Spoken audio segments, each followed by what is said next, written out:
सर्व साधकांना माझा विनम्र नमस्कार. साधक हो,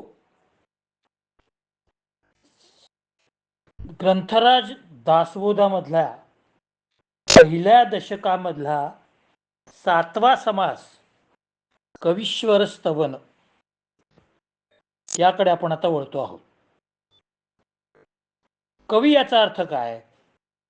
कवी म्हणजे गुणवान, कवी म्हणजे बुद्धिमान, असा कवी या शब्दाचा शब्दकोशातला अर्थ आहे, डिक्शनरी मिनिंग आहे. ओम गणानाम गणपते कवीम कवीनाम असं आपण म्हणतो. याचा अर्थ काय? श्रेष्ठामधला श्रेष्ठ बुद्धिमान असलेल्या हे गजानना. या ठिकाणी समर्थ रामदासांनी 7व्या समासामध्ये कवीश्वर स्तवन केलेलं आहे. ते म्हणतात, आतावंदू कवीश्वर, शब्दसृष्टीचे ईश्वर, नातरी हे परमेश्वर वेदावतारी, की हे सरस्वतीचे निजस्थान, की हे नाना काळांचे जीवन, नाना शब्दांचे भुवन यथार्थ होय, की हे पुरुषार्थाचे वैभव, की हे जगदेश्वराचं महत्व, नाना लागवे सत्कीर्तीस्तव निर्माण कवी, की हे शब्दरत्नांचे सागर, की हे मुक्तांचे मुक्त सरोवर, नाना बुद्धीचे वैरागर निर्माण झाले. आता कवीना त्यांनी वंदन केलेलं आहे. कवीना वंदन करण्याचं कारण काय? कवी याचा अर्थ चांगले चांगले शब्द वेचून, चांगले चांगले विचार घेऊन, आपल्या अप्रतिम प्रतिभेने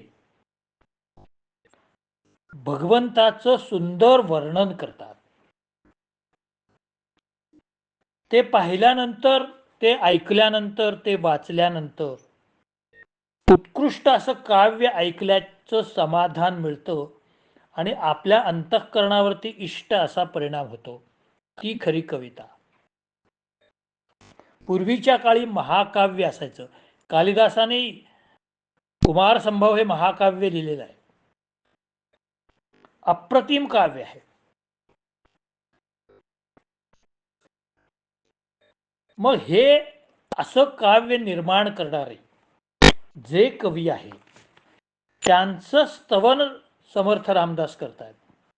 ते म्हणतायत की या सगळ्या थोर कवींना मी नमस्कार करतो, की जे कवी जणू काही वेदरूपाने अवतरलेले परमेश्वर आहे. त्यांची शब्दसंपत्ती अनुपम आहे.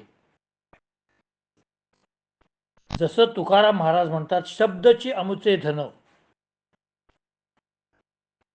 असे हे शब्द, पण ते शब्द चांगले असले पाहिजे तर ते धन. हे आजकालच्या कवीच्या साहित्याकडे आपण फारसं लक्ष द्यावं अशा फार कमी रचना होतात आजकाल. ग. दि. माडगुळकरांनी गीतरामायण रचलं तेव्हा त्यांची प्रतिभा पहा, त्यातलं प्रत्येक गाणं पहा, त्यातला प्रत्येक शब्द पहा, ती प्रतिभा आहे, लक्षात घ्या. अशा कवींबद्दल समर्थ रामदास असं म्हणतायत की हे जे कवी आहेत हे संतांची कीर्ती सांगण्यासाठी जन्मास येतात. रत्नांसारखे शब्द त्यांच्यामध्ये असतात. त्यामुळे ते इतके चांगले अभंग लिहू शकतात, इतकी चांगली भारुडं लिहू शकतात, इतकी चांगली रचना करू शकतात, इतके चांगलं काव्य करू शकतात. या कवींचे विषय हे अध्यात्माविषयी असतात. हे परमेश्वराच्या स्वरूपाविषयी असतात. परमेश्वराच्या लीला, पराक्रम, अलंकार, त्याचं स्वरूप, त्याचं सगुण आणि निर्गुण स्वरूप, यासाठी कवी हे आपले शब्द खर्च करतात. मग या कवींच्या बद्दल समर्थाने आदर व्यक्त केलेला आहे. कवींची प्रतिभा ही कशी असते की ती अतींद्रियाच्या पलीकडे असते. ही प्रतिभा सगळ्यांनाच मिळत नाही. ती जन्मजात असावी लागते. कवी प्रतिभा ही आयात करता येत नाही, प्रतिभा ही विकत घेता येत नाही.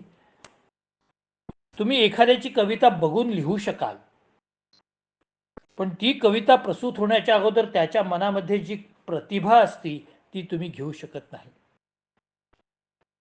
ती प्रतिभा उपजत असावी लागते.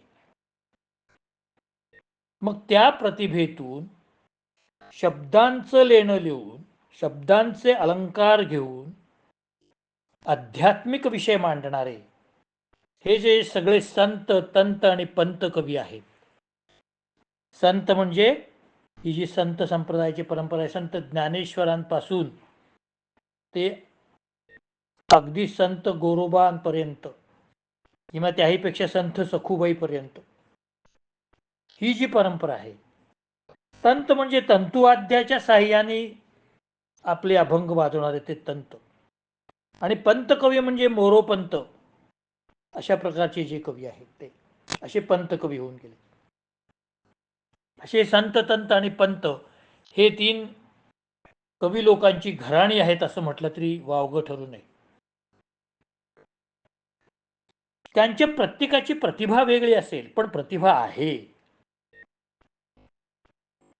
समर्थ रामदास हे ज्ञानेश्वर तुकाराम महाराज यांच्या परंपरेतले नाही, त्यांच्या संप्रदायातले नाही आहेत, परंतु तरी ते समर्थ आहेत.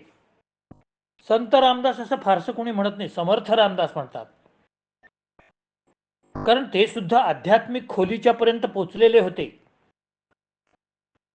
ते सुद्धा परमेश्वराच्या पर्यंत हृदयापर्यंत पोचलेले आहेत, परंतु तरी सुद्धा त्यांना समर्थ म्हटलं जात होतं, कारण त्यांची प्रतिभा वेगळी होती. भगवंताचं स्मरण करण्याची, भगवंताची लीला वर्णन करण्याची त्यांची प्रतिभा एका वेगळ्या ढंगाची होती. जसं प्रल्हादाने हिरण्यकशिपूला सांगितलं की श्रवणम कीर्तनम विष्णू स्मरणम पादसेवनम अर्चनम वंदनम दास्यम सख्यम आत्मनिवेदनम, अशा वेगवेगळ्या मार्गाने मोक्षप्राप्ती होते. प्रत्येकाचा मोक्षप्राप्ती करण्याचा मार्ग वेगळा असतो. तसं भगवंताचं स्तवन करण्याची प्रत्येकाची शैली वेगळी असते. समर्थांनी स्वतःपासून सुरुवात केलेली आहे त्याची. मनाचे श्लोक लिहिताना त्यांनी काय केलं, लोकांना सांगण्याच्या अगोदर स्वतः ते आचरण केलं. लोकांसंगे ब्रह्मज्ञान आपण कोरडा पाषाण अशा पद्धतीचं त्याने एक वाङ्मय लिहिलेलंच नाही आहे. मनाचे श्लोक लिहिताना पहिल्यांदा त्यांनी स्वतःच्या मनाला सांगितलंय की तू हे कर, तू अमुक कर, ते तमुक कर, आणि मग ते ऐकल्यानंतर, ते वाचल्यानंतर, ते समजून घेतल्यानंतर सर्वसामान्य माणूस जागृत झालेला आहे. ही समर्थ रामदासांची पद्धत आहे. अशा पद्धतीची त्यांची कविता आहे.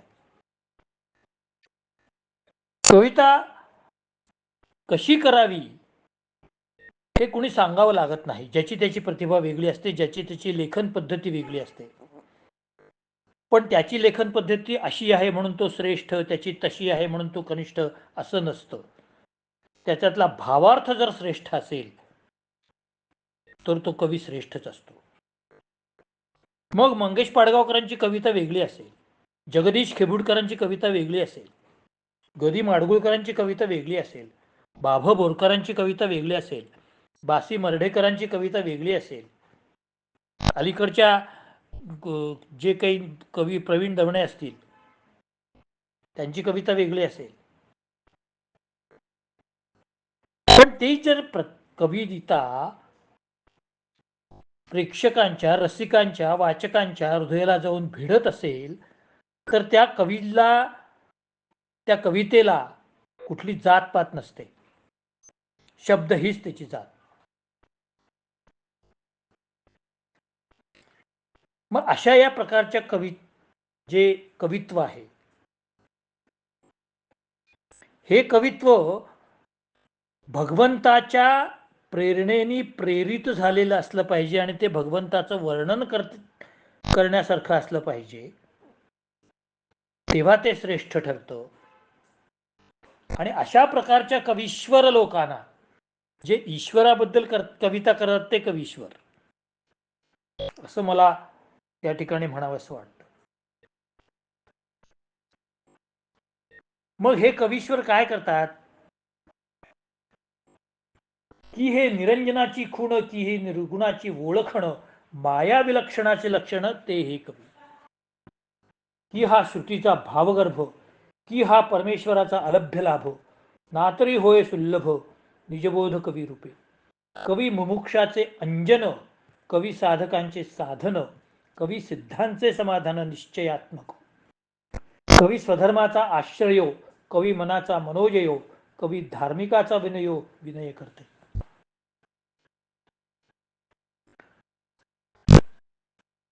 एखाद्या कवीची कविता ही जो विषय घेऊन जन्माला येते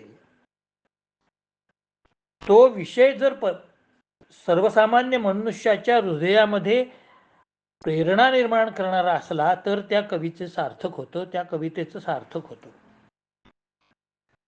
आता ज्या कवीश्वरानं समर्थ रामदासांनी वंदन केलेलं आहे ते कवीश्वर हे मोक्षप्राप्तीला प्रेरित करणारं काव्य लिहिणार आहे. हे धर्मरक्षणाचं काव्य करणार आहे. हे परमेश्वराचा लाभ कसा होईल हे सांगणारे आहेत. भगवंताचा प्रत्यय कसा येईल, भक्तांचं चरित्र कसं असतं हे सांगणारे हे कवी आहेत. साधनेचं फल काय असतं हे सांगणारे हे कवी आहेत. आणि ते चतुरपणाने सांगणारं जे कवित्व आहे, जी प्रतिभा असते ती त्यांच्यामध्ये असते. दुसरी गोष्ट अशी आहे की हे जे कवी आहेत, कवी नाना कवित्वाचे प्रबंध, कवी नाना घाटी मुक्त छंद, कवी गद्यपद्य भेदाभेद पदत्रास करते, कवी सृष्टीचा अलंकार, कवी लक्ष्मीचा शृंगार, कळल सिद्धीचा निर्धार ते हे कवी. कवी आपल्या कवितेला निरनिराळ्या प्रकारच्या अलंकारांनी सजवतात. आता या ठिकाणी अलंकार हा शब्द श्लेष वापरलेला आहे, द्वयर्थी वापरलेला आहे. अलंकार म्हणजे मराठी व्याकरणामध्ये जे अलंकार आहेत, श्लेष अलंकार, अमुक अलंकार, तमुक अलंकार, अनुप्रास अलंकार, तो एक अलंकार झाला. आणि दुसरा अलंकार असा आहे की अगदी भरीव असे शब्द वापरणारा, त्या शब्दामध्ये असा गूढ अर्थ असला पाहिजे, त्या शब्दामध्ये असा नेमका अर्थ असला पाहिजे, तोही एक प्रकारचा अलंकारच आहे. ते सगळ्यांना जमत नाही. एक एक शब्द स्पष्ट करण्यासाठी 3-3, 4-4 ओळी आजकालच्या कवींना लिहाव्या लागतात.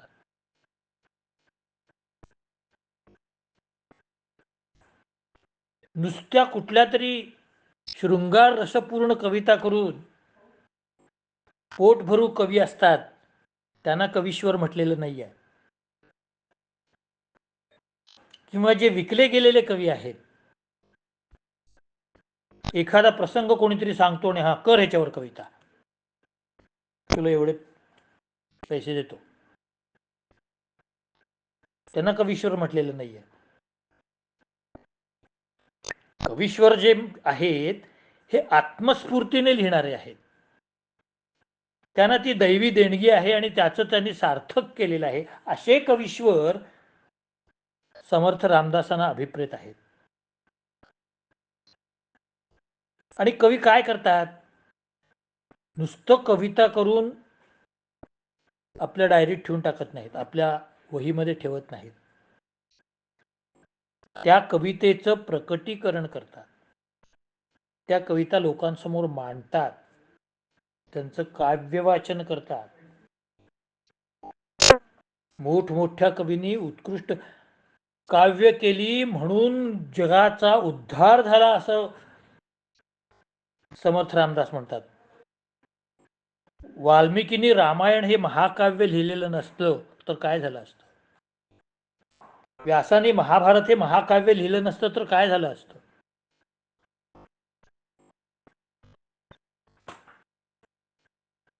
मग ही जी महाकाव्य आहेत, कालिदासाने कुमार संभव यासारखं काव्य लिहिलं, मेघदूतासारखं काव्य लिहिलं, परदेशातले लोक डोक्यावर घेऊन नाचले कालिदासाचं साहित्य. आपल्या लोकांना संस्कृत शिकायचं म्हणजे अपमान वाटतो.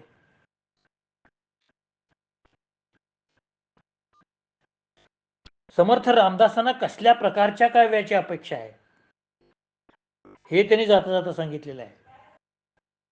ते म्हणतात, कवी या चातुर्याच्या मूर्ती आहेत, ते जणू काही बृहस्पतीच आहेत. वेदश्रुतींचं ज्ञान सोप्या भाषेत प्रकट करणारे आहेत. ज्ञानेश्वर माऊलींनी भगवद्गीतेच्या आधारे टीका लिहिली, त्याच्यावरती ज्ञानेश्वरी ओवीबद्ध लिहिली. प्रत्येक ओवी ही एक कविता आहे, लक्षात घ्या. प्रत्येक ओवीमध्ये ओतप्रोत अर्थ भरलेला आहे. एखादी तरी ओवी अनुभवावी म्हणतात. ओवी असू देत, अभंग असू देत, हे जे काव्य आहे, हे काव्य ऐकणाऱ्यांच्या किंवा वाचणाऱ्यांच्या मर्मस्थानी गेलं पाहिजे. त्यांच्या ते खोल हृदयात शिरलं पाहिजे. ज्ञानेश्वर महाराजांनी लिहिलेला हरिपाठ काय काव्य आहे महाराज.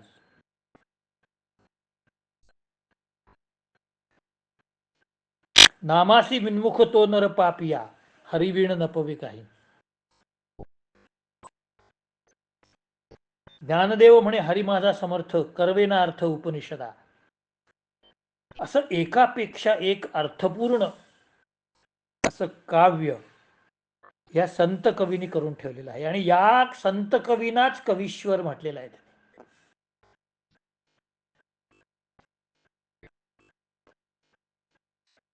कवी म्हणजे काय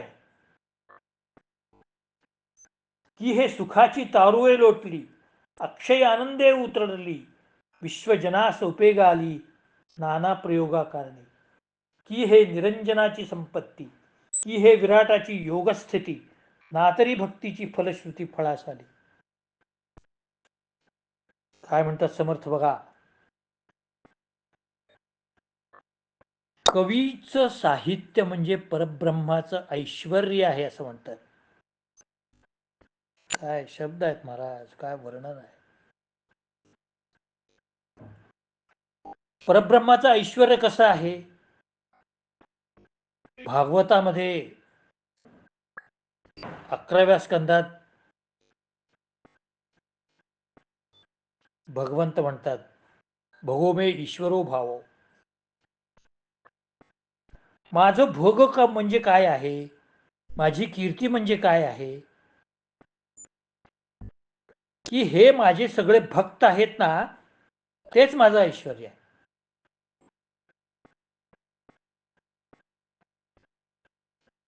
एकदा नारदाने परमेश्वराला विचारलं की हे भगवंता तू नक्की कुठं असतोस. कारण मी तुला एकदा शोधायला गेलो तो तू मला वैकुंठावर सापडला नाहीस, कैलासावर सापडला नाहीस, ब्रह्मलोकात सापडला नाहीस, कुठं कुठं सापडला नाहीस. मग नक्की तुझं काय आहे, परमनंट ऍड्रेस तरी सांग बाबा मला एकदा. आता काय तिचं आधार कार्ड काढायचं आहे.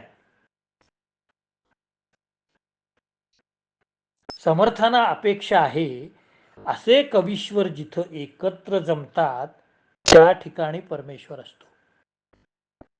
आणि हे भगवंताने सुद्धा सांगितलं आहे, नाहम वसामी वैकुंठे योगिनाम हृदये तथा मद्भक्ता यत्र गायंती तत्र तिष्ठामि नारद. गोपाल कृष्ण भगवान की जय. हे नारदा, मी वैकुंठात राहतो असं तुला कोणी सांगितलं. नाहम वसामी वैकुंठे योगिनाम हृदये तथा, योग्यांच्या हृदयामध्ये सुद्धा मी राहत नाही. आता हे योगी म्हणजे कुठले, जे केवळ स्वतःचा फिटनेस ठेवण्यासाठी योग करतात ते योगी. जे सिद्ध समाधी योगामध्ये असतात ते योगी नाही. ते योगी वेगळे असतात. ते केवळ भगवंताला ओंकार स्वरूपाला चित्तामध्ये एकत्र करून ते योग साधना करतात, ते वेगळे. मग मी कुठं असतो? मद्भक्ता यत्र गायंती, ज्या ठिकाणी माझे भक्त गायन करतात, माझं भजन करतात, माझं कीर्तन करतात, त्या ठिकाणी मी असतो. मग भगवंत हा स्तुतिप्रिय आहे का? नाही. मग त्याने असं भगवंत असं का म्हणाले की माझं ज्या ठिकाणी स्तोत्र चाललेलं असतं तिथं मी असतो, असं का म्हणाले? याचा अर्थ असा आहे महाराज, की हे जे कवीश्वर आहे ते जेव्हा एकत्र बसून भगवंताची स्तुती करतात त्यावेळेला त्यांच्यातला तर अहंकार जातोच, परंतु ऐकणाऱ्या लोकांमधला अहंकार सुद्धा नष्ट होतो आणि भगवंताला हेच अपेक्षित आहे. एकदा मनुष्यातला अहंकार गेला की तिथून भक्तीला सुरुवात होते. आणि हा अहंकार जातो केव्हा? भगवंत माझ्यापेक्षा मोठा आहे, सामर्थ्यवान आहे, भगवंतासमोर मी एक क्षुद्र आहे. भगवंताचं वर्णन, भगवंताच्या लीला, भगवंताचा पराक्रम, भगवंताच्या निरनिराळ्या अवतारांचं वर्णन, युद्धाचं वर्णन, त्याच्या सामर्थ्याचं वर्णन, त्यांनी जे विश्वरूप निर्माण केलं त्याचं वर्णन, हे सगळं कवीश्वर आपल्या अप्रतिम प्रतिभेने सर्वसामान्य माणसाला कळेल असं लिहितात. कवी स्वतः कविता करताना ध्यानमग्न असतात आणि जे कवीची कविता ऐकतात त्यांना सुद्धा ते ध्यानमग्न करायला लावतात. म्हणून महाकवी हे जगाचे आधार आहेत, मानवजातीच्या मानसिक आधाराचं कारण आहे. जेव्हा एखादा मनुष्य मानसिकदृष्ट्या दुर्बल होतो आणि असं कवित्व ज्याच्यामध्ये खरोखरी असतं ते जेव्हा ऐकतो त्यावेळेला त्याला जो मानसिक आधार मिळतो तो या कवीश्वरांना मिळतो. म्हणून या कवीश्वरांचं एवढं स्तवन या ठिकाणी समर्थ रामदासांनी केलंय. या ठिकाणी 7वा समास समाप्त होतोय. आता 8व्या समासामध्ये सभास्तवन केलेलं आहे त्यांनी. सभास्तवन म्हणजे काय?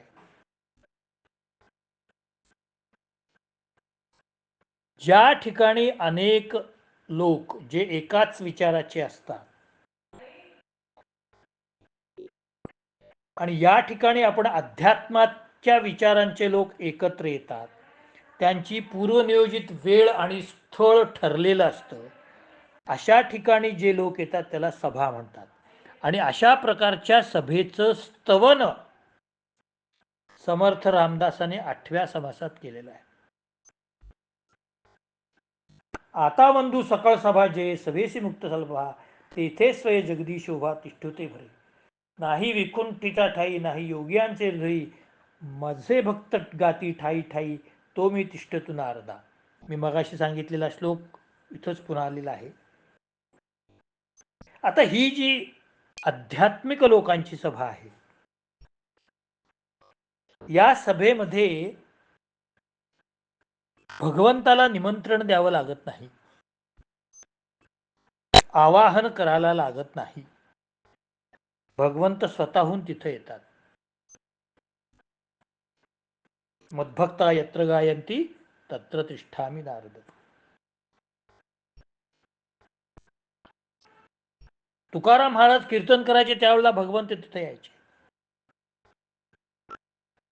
ज्ञानेश्वर माऊली प्रवचन करत असताना तिथे भगवंत यायचे. नामदेव महाराज अभंगामध्ये तल्लीन झाले की तिथे भगवंत यायचे. हनुमंताने एके ठिकाणी म्हणाले, यत्र यत्र रघुवीर कीर्तनम तत्र तत्र कृतमस्तकांजलीम. हे मारुतीने म्हटलेलं आहे. जिथं जिथं रामाचं कीर्तन प्रवचन चाललेलं असेल त्या ठिकाणी मी हात जोडून कुठेतरी उभा असतो, कुठल्या तरी रूपात उभा असतो. त्याला ओळखायची, त्याला पाहण्याची, त्याचं दर्शन घेण्याची पुण्याई आपल्याकडं नाही. मग या सभेचं स्तवन का करायचं? तर या सभेला जे लोक जमलेले आहेत ते अत्यंत शुद्ध मनाचे आहेत. भगवंताचं गुणगायन करणारे आहेत, जयघोष करणारे आहेत. या सभेमध्ये येणारे लोक कसे आहेत? भक्तप्रेमळ भाविक, सभ्य सखोल सात्विक, रम्य रसाळ गायक, निष्ठावंत. एका ओळीत सांगून टाकलं. ब्रह्मज्ञानी आहेत, तत्वज्ञानी आहेत, पिंडज्ञानी आहेत, शरीरज्ञानी आहेत, योगाभ्यासी आहेत, योगज्ञानी आहेत आणि उदासीन आहेत. पंडित आहेत, पुराणिक आहेत, विद्वान आहेत, वैदिक आहेत, चांगले असणारे आहेत, अग्निहोत्री आहेत, वैद्य आहेत, पंचाक्षरे आहेत, परोपकारी आहेत. म्हणजे आध्यात्मिक सभेला येणारे लोक हे सात्विक वृत्तीचे आहेत.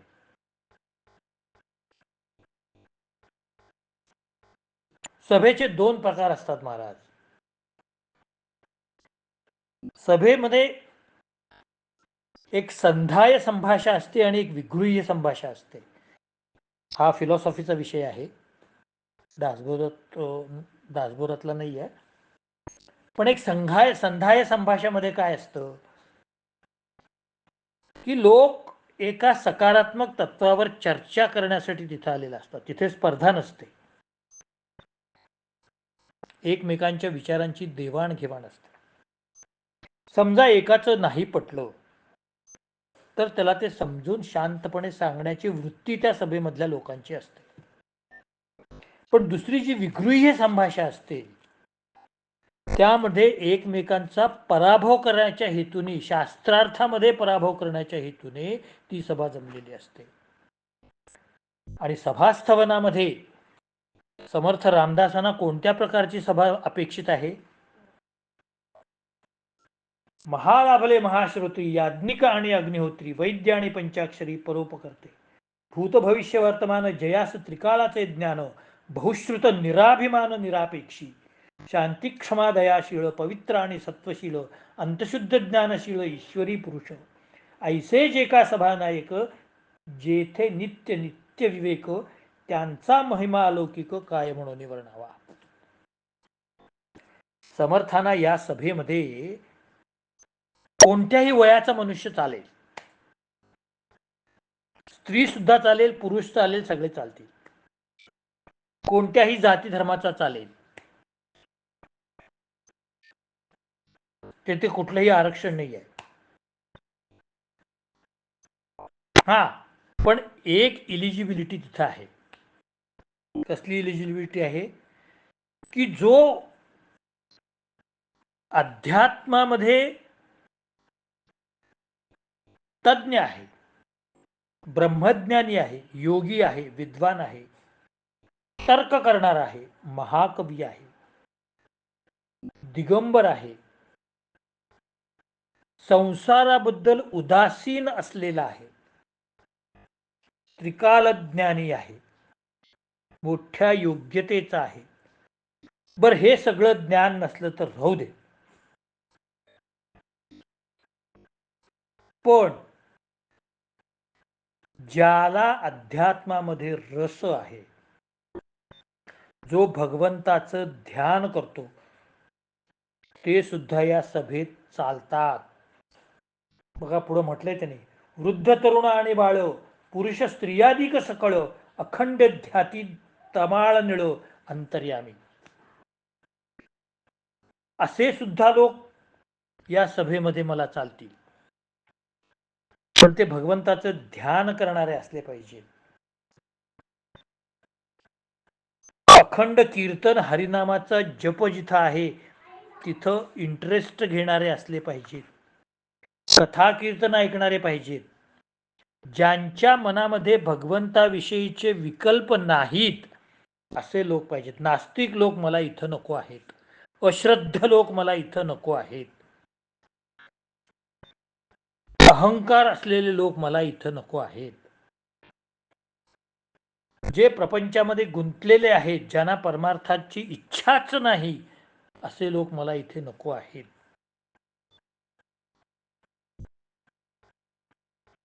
अशा सभेला